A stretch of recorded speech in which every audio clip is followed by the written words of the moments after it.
সারা রাত্রের ঘুম মাত্র 1.5 ঘন্টায় কি পূর্ণ করা সম্ভব? অবশ্যই নয়।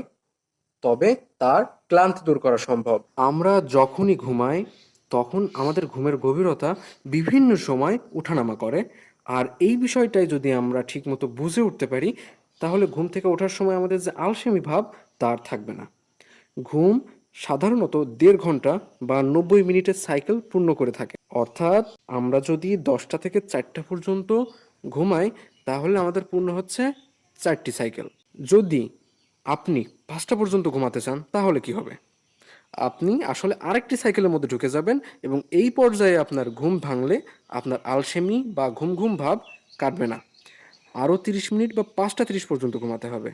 তবে নামাজ পড়াই হোক বা যে কোনো কারণে আপনার যদি সেই সময়টা না থাকে এবং আপনি যদি 4টা থেকে 5টা পর্যন্ত জেগেও না থাকতে চান, তাহলে পুরোপুরি ঘুম থেকে উঠে পড়ুন, বাথরুমের কাজ সারুন এবং তারপরে 20 থেকে 40 মিনিটের আরেকটি ঘুম দিন।